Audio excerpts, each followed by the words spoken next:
Здравствуйте, дорогие друзья рыболовы. Если помните, в первой программе, которую я снимал где-то неделю назад или две, я обещал уделить больше внимания таким водоемам, как лиманы. Тем более у нас их большое множество, а до этого программ лиманных не было ни одной. Так вот, первую программу я снял тогда с ребятами на Хаджибеевском лимане. Она была такой тяжелой, была трудовой. И в плане рыбы была тяжеловатая. Но в плане знакомств, новых общений, тем более мы пообщались с местными аборигенами, это была интересная беседа. Они рассказали специфику водоема, какая рыба здесь клюет, клюет она на мороз или на оттепель. В общем, пообщались нормально. И я сказал вам, что следующая программа, скорее всего, что будет по открытой воде. Но нам Бог дал погоду, и вторая программа о лиманах, она будет опять со льда, и это будет касаться именно лимана, который называется Днестровский. Это достаточно большой водоем, там количество рыбы и разновидностей очень много, поэтому сегодняшняя программа, выпуск номер 2, лиманы, Днестровский лиман, смотрим. Справка. Днестровский лиман. Длина 41 километр от реки Днестр до самого Черного моря. Ширина от 3 до 12 километров. Глубина до 3 метров в разных участках.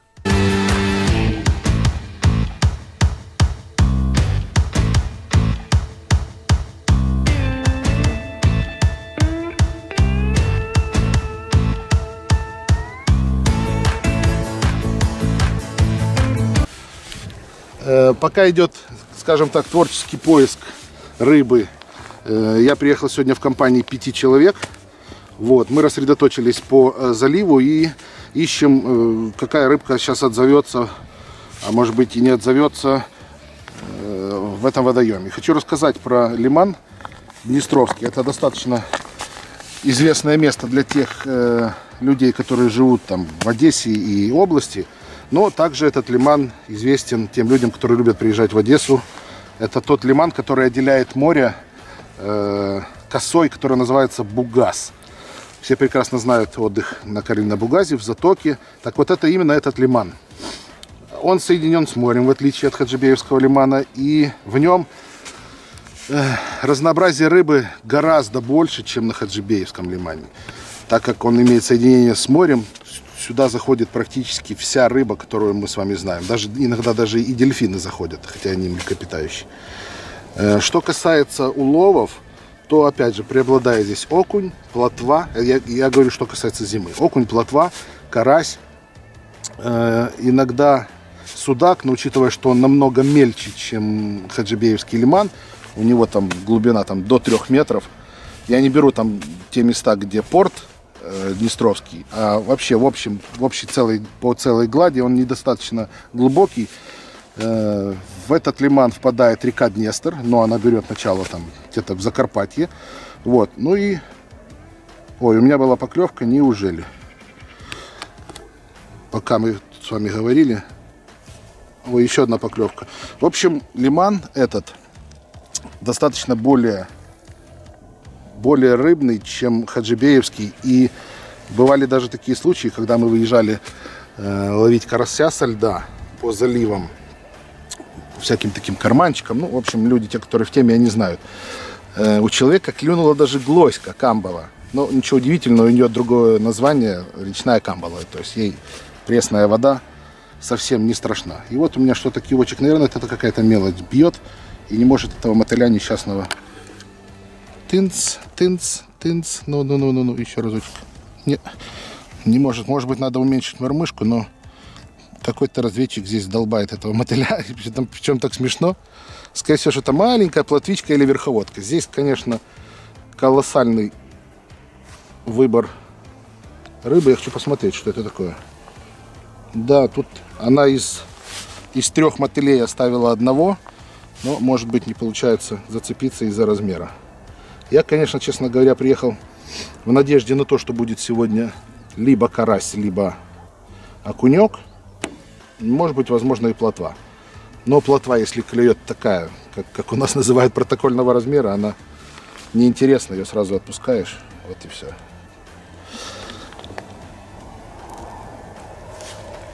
Ну посмотри, ну это вообще что-то такое Сейчас возьму удочку с масипусенькой мормышкой, хоть посмотреть, что это такое. Тын-дын, тын-дын. Смотрите. И причем я взял с собой сегодня диппер. Кто смотрел прошлую программу, не может зацепиться. Я просветил участок вот этой заводи. Рыбу рисует он в пол воды. Учитывая, что если глубина здесь где-то... Да что ж такое? Какая здесь мормышка стоит? Посмотрю. Я здесь поставил бананчик, а он крупноватый для этой мелочи, по всей видимости. Не может она зацепиться. Ну, только приехали. Поэтому уже наличие... Что это такое? Интересно. Уже наличие поклевок уже радует. Про этот водоем можно рассказывать долго, так как он богат не только разнообразием рыб, но и своей не менее интересной историей. Я постараюсь за пару минут рассказать вам более интересное, учитывая специфику телеканала и сам проект. Любителей старины здесь ждет Аккерманская крепость. Будучи еще школьником, я несколько раз посещал ее с классом на экскурсиях. Один выезд мне запомнился лучше всего. Приехали мы на экскурсию во второй или в третий раз, а дело было летом. Я, решив, что уже знаю о крепости практически все, тихонечко отстал от группы и пришел на берег лимана, где сидел старичок с удочкой. Я сел рядышком и тихонечко наблюдал. Он ловил рыбу, для меня она была тогда необычной. Вроде бы бычок, но почему-то прозрачный. Этот дедушка называл его хрусталик. Это уже потом мне стало понятно, что это обычный песочник, тот, который живет на песочке. Но, тем не менее, предложив свою удочку, дедушка сказал: хочешь половить? Ясное дело, хочу. И я таки поймал пару штук этих хрусталиков.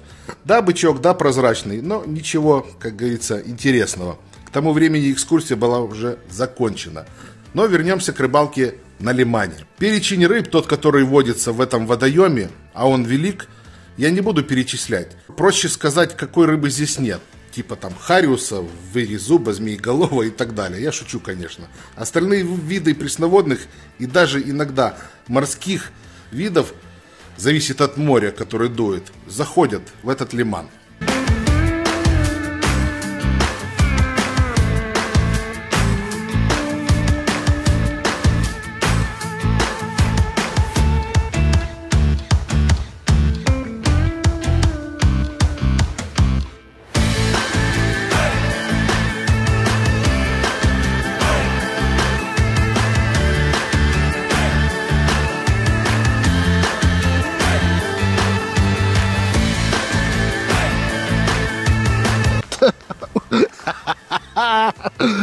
Это был мега-монстр какой-то рыб. Я его протащил, наверное, полпути и все. Но чуть руки не вырвало. Наверное, грамм 25, а может быть и 20. Даже не знаю. Я взял с собой белого опарыша. Если этот объект, который сейчас клюет, не может мотыля мелкого проглотить, тогда что, какого уже опарыша я цепляю? Так, я не хочу играться с этим бананчиком. Я смирну эту удочку сейчас. Поставлю масипусенькую мормышку. Ну, согласитесь, на самом деле это ж красота. Солнышко, тепло, поклевки. Какая разница, что там клюет? Главное, что оно клюет. Ты получаешь свою порцию адреналина. Куча позитивных эмоций. Ну и пацанам, чтобы посмеяться. Кое-кто еще и поклевки не видел. Ха-ха-ха. А я уже рыбу подержал на крючке. Сейчас только поменяю вот эту мормышку, которая на нормальную рыбу. Ой. И поставлю масипусеньку, но за ней надо так. Опарыш пока не пригодится. Пошел я за удочкой, которую там оставил. Приду сюда. Лунку не отдам. А хотя я пока буду ходить, я кину туда пару мотылей. Во. Прикормлю это чудо-место. И пока вернусь. Так, где мотылек не утонул? А ну давай, утони. Утони, давай. Все, пошел. Пошел за уточкой.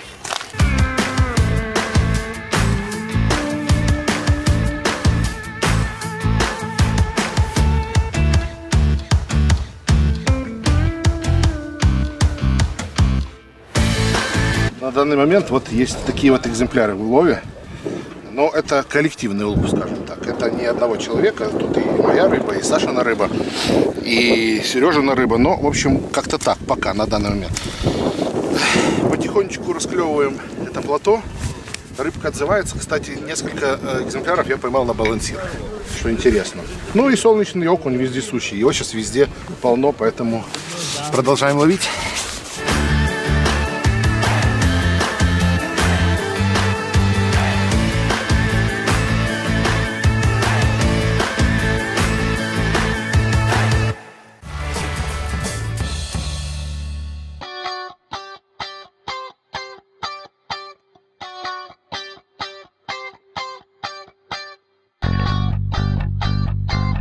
Учитывая, что Днестровский лиман географически находится между устьями Дуная и Днепробузским лиманом, вода здесь и в море, и в самом лимане не особо соленая, и это подходит и морским, и речным обитателям.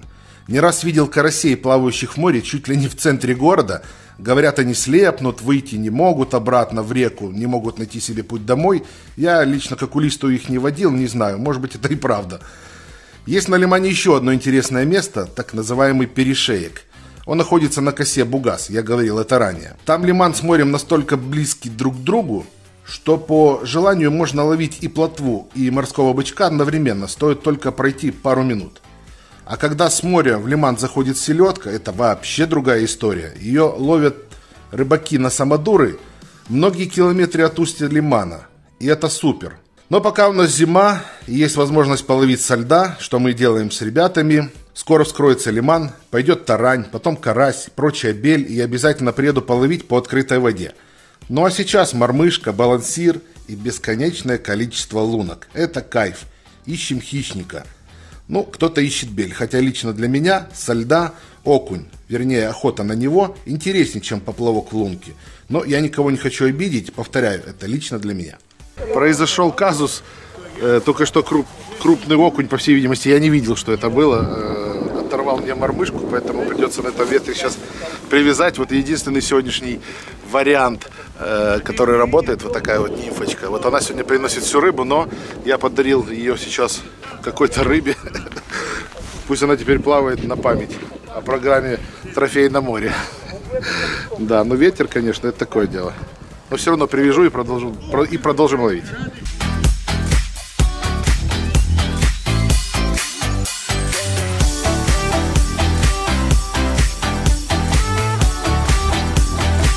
Учитывая, что лед для нашего региона это роскошь, и нечасто эта роскошь нам выпадает, я хочу сказать, что те южные рыболовы, к которым я и себя отношу, не могут похвастаться какой-то закономерностью в приманках. Я поясню. В позапрошлом году прекрасно работали отвесные блесна. Это касается и окуня, и судака.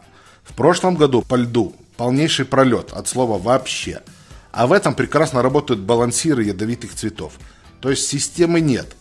Да и те люди, которые ловят на поплавок со льда, у них по карасю позапрошлый год прекрасно отработал червь-опарыш, так называемый бутерброд. Мотыль был в полном игноре.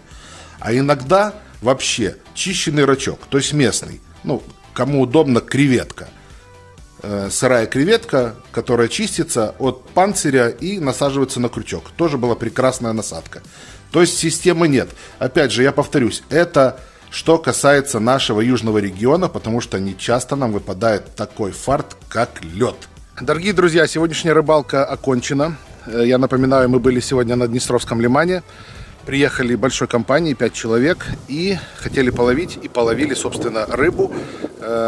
Из улова был окунь, была маленькая плотва, и был один солнечный окунь-царек.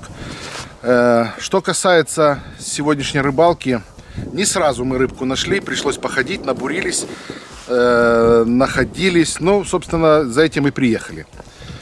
Лиман Днестровский очень большой, там бескрайние просторы, но на чистой воде рыбы не оказалось. И все-таки ближе к камышу мы ее находили в всяких таких заливчиках, кармашиках. Ну, не все они отзывались, но было прикольно.